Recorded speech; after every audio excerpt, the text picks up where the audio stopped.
All right, Chris, what's that mountain behind you called? That one is Mount Lorette. All right, so we're climbing Mount Lorette today? Yes. Now, what's this in front of us here? This is the Kananaskis River. I think it's classified as a river. All right, so Kananaskis River, and that way about 5 kilometers is the Troll Falls parking lot, and then you hike 5 kilometers this way, head up Mount Lorette. We figured river's got to be pretty low this time of year, and it kind of is. Kinda. So it's probably like thigh deep. Thigh deep. Okay, so Chris, what is your solution to this problem? Well, the solution is when you go fishing, you usually use hip waders. So Kyle is gonna put on some hip waders.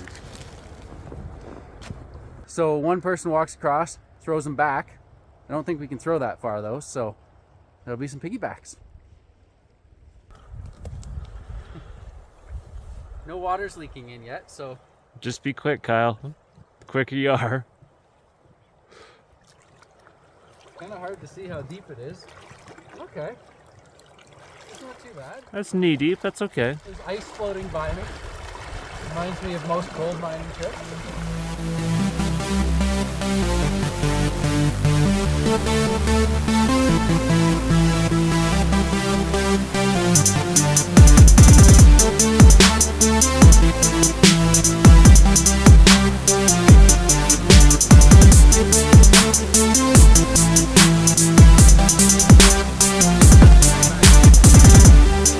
Oh, piece of cake, man.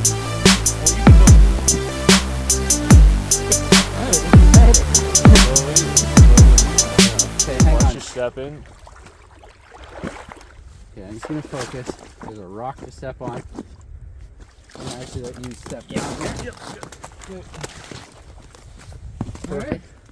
Perfect. Well, now to the regular hiking part. All right.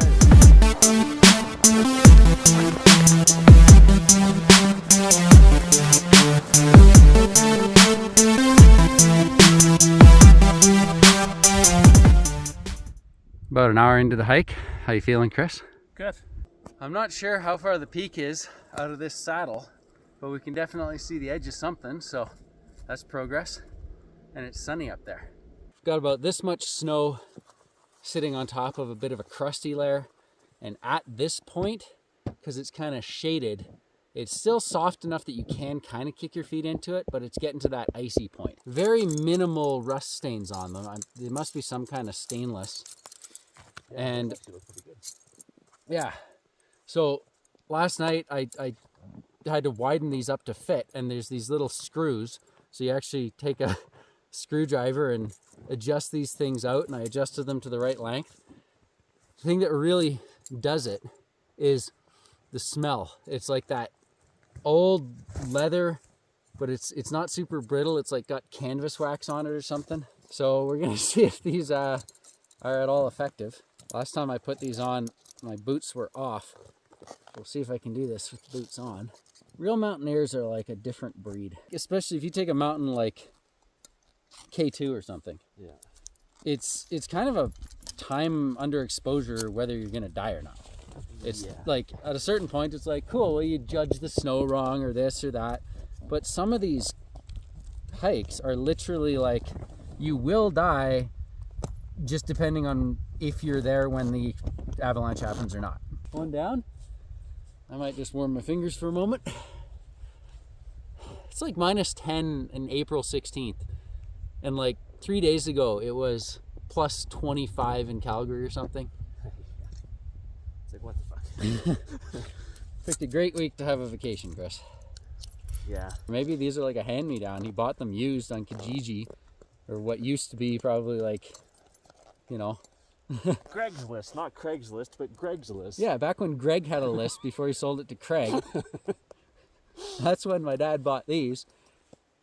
I'll bet you these are like Mountain Equipment Co-op original equipment. So I have crampons on my feet.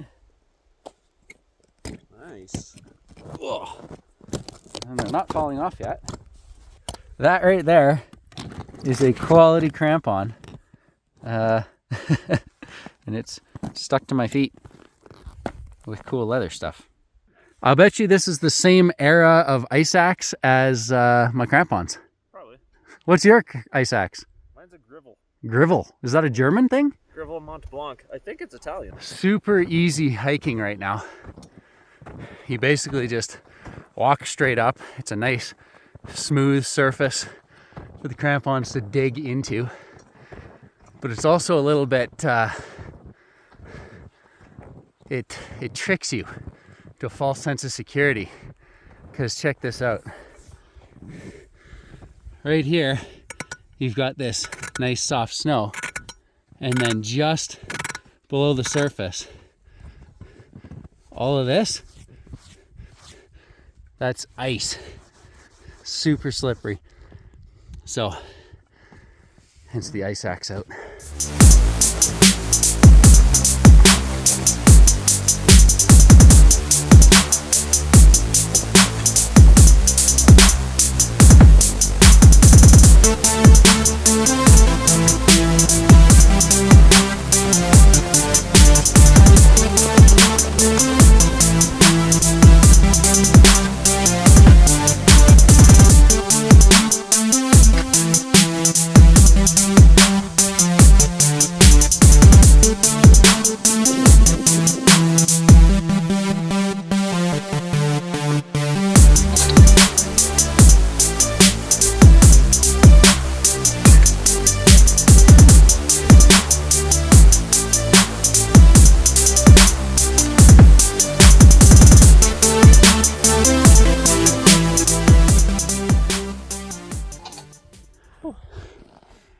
We are heading up that mountain. So where I'm standing,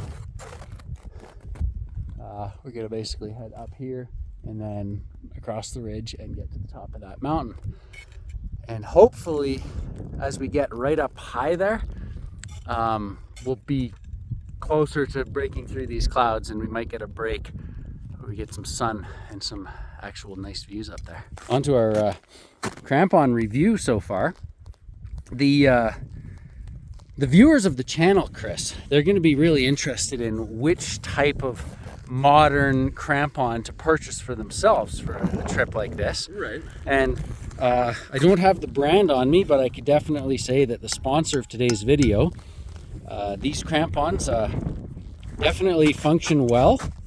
I think they make this hike possible. And since we do have a comparison, this is an Utmost Outdoor product review for you today. What we have is two separate ice axes that I know a lot of the viewers are maybe interested in going out to the store and purchasing brand new for themselves. So when you're going out to the store to go purchase one of these, still definitely in production and Yes. definitely not 40-year-old models, we can recommend this slightly longer one, a little bit easier to use as a handle, but if you're looking to save some weight, the Grivel is the way to go. Yeah, I would agree. See, that's why my viewers come to this channel, for this important product information like that. So I'll just do what I can to keep producing. Let me just keep doing that in video. Well, your fader called. They are called. Okay, so we're on like a little peak here, and I know I'm not supposed to pan in videos, but Mount Lorette is in front of us. We had a little bit of sun on it there for a minute, and the path to get there is going to be this ridge. I'm seeing some rocks along the way, and the right side of this image looks a little safer than the left side, so we might attempt to cross over. We'll see if we can actually make that peak. I'm noticing my Crampons, instead of sliding off to the side at the back, I've already cinched these down really good once more. And it's just taking the traverse over here. All this side hilling, it's not really working out too well. So I can always put them back on if I absolutely have to. So I got my Crampons off, and the legendary Christopher has made some progress towards the summit there. Now he has proper mountaineering boots on which to strap his Crampons, so he's not having that issue of them falling off.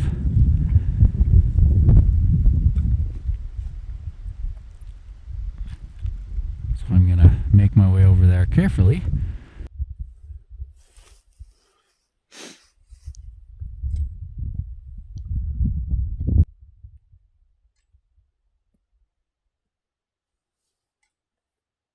due to how hard it is on your ankles, even with those mountaineering boots. We've both removed our crampons.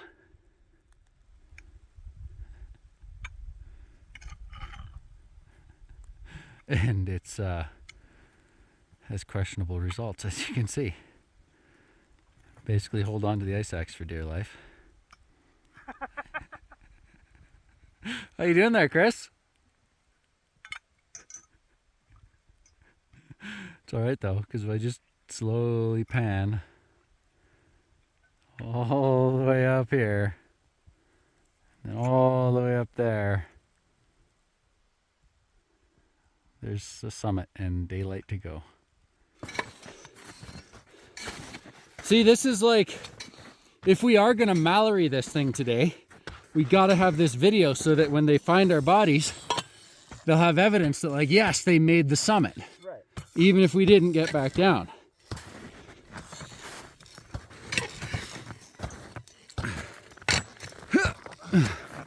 Was my Mallory reference in bad taste? I think that enough time is gone now that it's okay. Yeah. Like, I appreciate the guy because he was like, that was he was a pioneer. Even as a one-way trip. I mean, and it was like 20 years before like Hillary, I think. Some of the stuff they used to, and like the equipment they had. Oh yeah. Like hemp ropes and like my state-of-the-art pickaxe here from the 70s. I don't think there's a good enough step here for me to keep filming and hiking, so I'm gonna get this camera away. See boys at the top. Mount Lorette. Mount Lorette. We did her. That looks super sketchy from here because I can't see any rocks on the far side. Rock everywhere. Okay, that's good. What do you have to say? Since you are essentially on one of the most famous YouTube channels ever with over 1,000 subscribers, yeah, probably 200 of which will watch this video. Right. What do you have to say for yourself after this amazing accomplishment on April the 13th? Is it the 13th? 14th. It was the 13th. Was it? Yeah. I'm lost. I would say I'm tired. Quite the endeavor. I'll say. There's your highway sprawling out far below. And then, of course, there's some rocks here, but also see that cornice just dangling off, so you don't want to get too close. And one thing that I think is just really cool is that mountain over there. You can barely see right now through the clouds. That is Skogan, or Mount Skogan, I guess. Either Mount Skogan or Skogan Peak. Skogan Peak.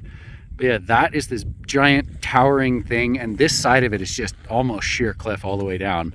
And the ridge to get there, covered in snow right now, it's definitely a summer objective. But the view of that from here is like, wow, that is a tall, crazy mountain. And right on the far side of that mountain is Hart Mountain, one of my favorite hikes. And from Hart, you're looking up at a bowl of all these peaks around you, and Skogan is just towering above everything. And it looks just as cliffy and like rocky mountain-like from the far side. So that would be a really cool thing to try to do at some point in the summer. I'm following in his footsteps, and it's good YouTube 101. Take a bite of some food and then try to start telling a story. I'm hungry. I'm hungry, yeah. So I follow in his footsteps. I'm like, okay, I'll give this a go. And so I basically just like crouch down, get my ice axe, and like, okay, I'll slide down, and it looks like there's a base down there. Halfway down, getting some speed, some momentum there, the ice axe catches the rock, pulls my hand off the top, and so the little strap halfway down the ice axe, you got this little nylon nut here, and that keeps the wrist strap from sliding straight off the bottom. So that catches, and I like dangling from this ice axe, like, oh, glad that was there. But yeah, I don't really know how to use these tools. Chris is an expert though, so I'm in good hands, right, Chris? That's right. Fake it till you make it. Fake it till you make it. Mount Lorette, April 13th, 2022. Nice and snowy. Done with our Italian-made 70s-ish, 80s I'll ask my dad. You should ask him. But yeah. Yep. Sketchy crampons and, well, actually really great axes. Yeah. And all we got to do is make it back down before we lose light and not slip along the way. Yeah. Amazing that, like, it's all socked in, but the lack of wind blowing us off the peak here is really nice. It is really nice. Just get to kind of have a bite to eat and drink and chill. Yeah. Sweet. All right. See you guys back down to the river. We actually have to get to that mountain there. So we're going to cross that whole traverse to get to that mountain and then back down. So we actually have a ways to go. And the side hilling on the way back down is going to be kind of annoying. It's also one of the sketchier spots. Because yeah, like his feet right now, it's basically like a sheer rock with no texture to it. And you just slide.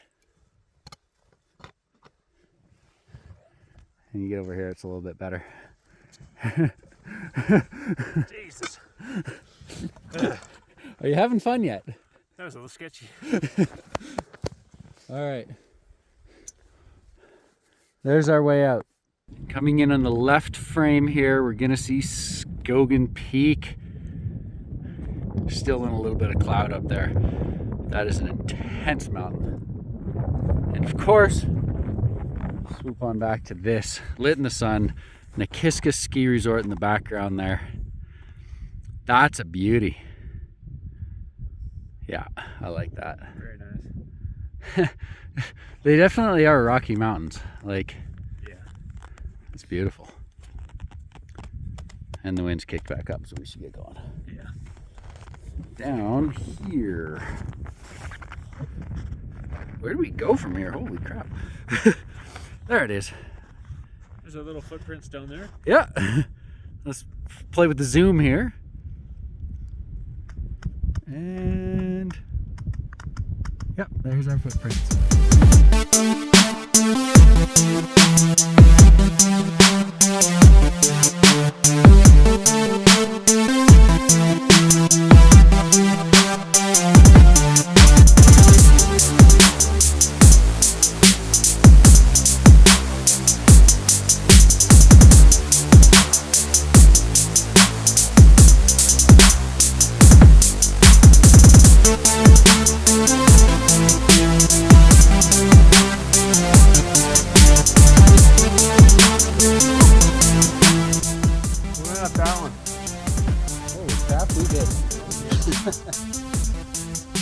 As usual, you know, they're always a little random, these videos, but to anyone who's watching, thank you for watching, and check you in the next one.